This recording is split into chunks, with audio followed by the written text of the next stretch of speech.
Carissa Pablo, the student nurse. So for today, I will be doing the transferring the patient from bed to stretcher. So first, I will review the patient's medical record and nursing care plan.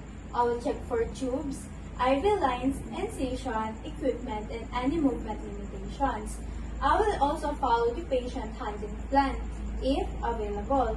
This helps me prepare the correct and safest way to move the patient and prevent injury.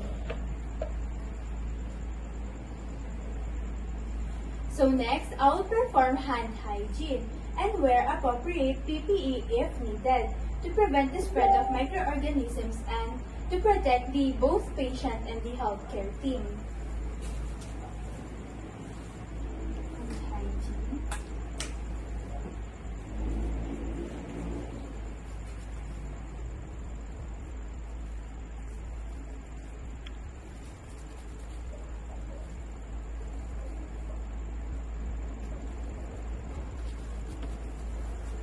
And next, I will now identify the patient and explain the procedure before starting to confirm the patient is correct and help reduce this anxiety by letting the patient know what to expect.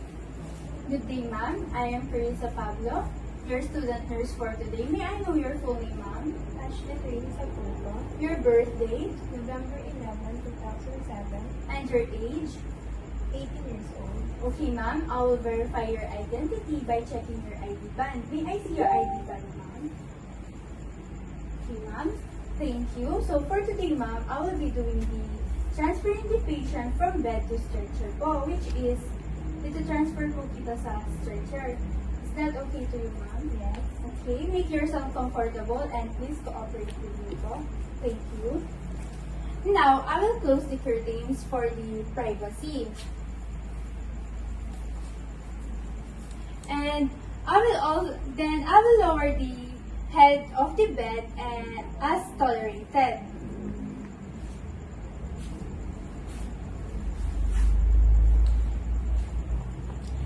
And I will also adjust the bed to the same height as the stretcher and lower the side rails.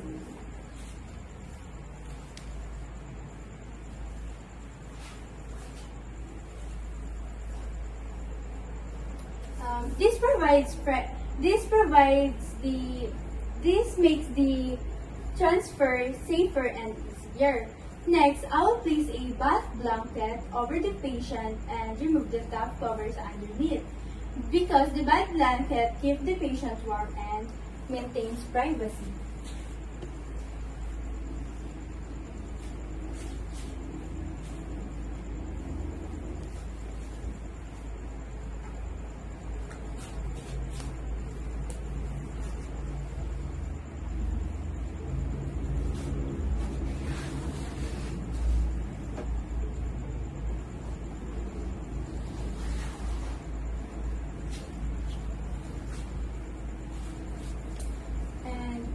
If there's no friction reducing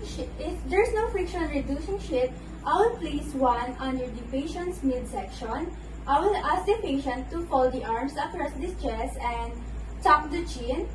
Then I will move the patient closer to the side of the bed where the stretcher will be placed because the friction reducing sheet decreases the friction and helps move the patient safely and with less effort.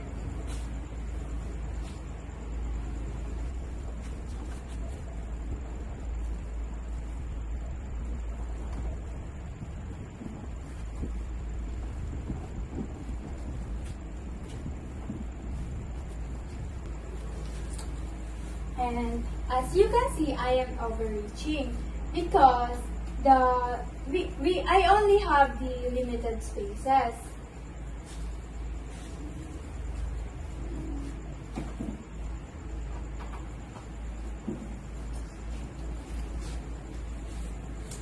And I will ask the patient to fold the arms across the chest and tuck the chin. Ma'am, can you do this po? This and tuck your chin. Okay, thank you, ma'am. And I will now move the patient closer to the side of the bed.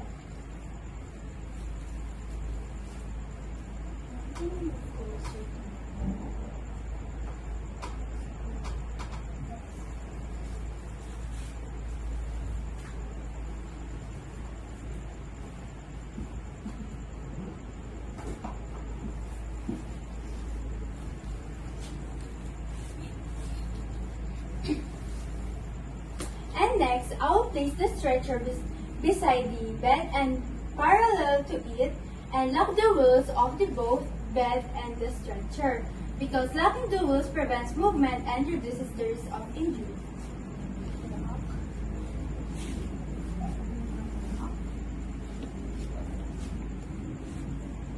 Next is, if the two nurses will stand on the stretcher side, while the one nurse will stand on the opposite side of the bed, because proper teamwork keeps the patient safe during the transfer. But in my case, I don't have the co-student nurse, so I will do it alone na lang. Next, I will gently roll the patient away from the stretcher using the friction-reducing sheet.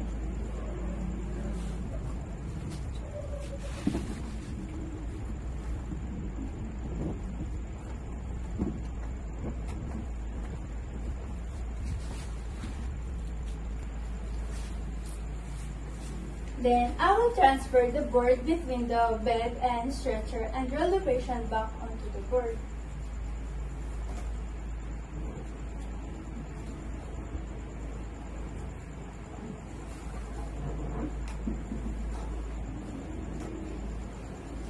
Because transferring board reduces the friction and makes moving the patient easier and safer.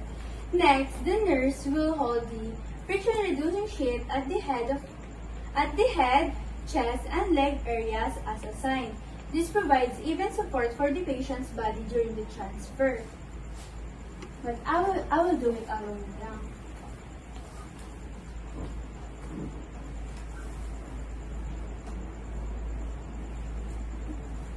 Next, on the count of 3, the nurses on the stretcher side will pull the sheet while the nurse on the opposite side will gently pushes the patient onto the stretcher.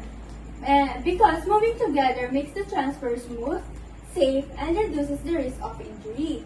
But in my case, I will do it alone. On the count of 2, I will do it.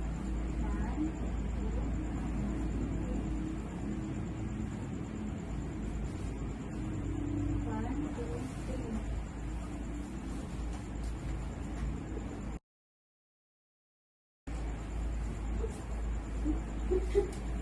After the patient is on the stretcher, I will remove the transfer board. I will remove the transfer board first, ma'am. Okay.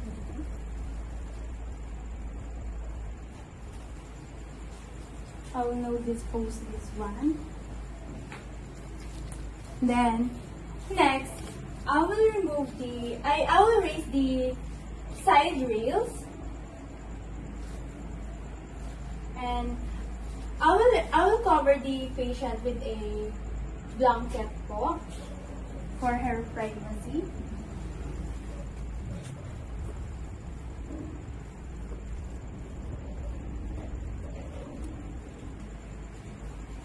And next, I will remove the bath blanket and leave the friction reducing sheet in the place of the return transfer. I will now remove this one. I will now dispose this one.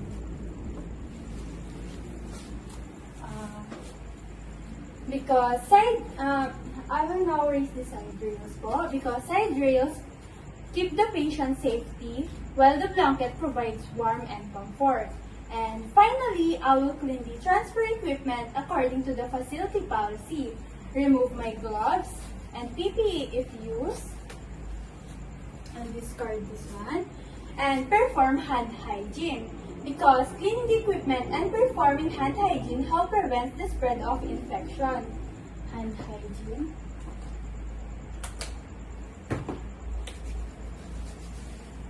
And that's all for the transferring the patient from bed to stretcher. Thank you.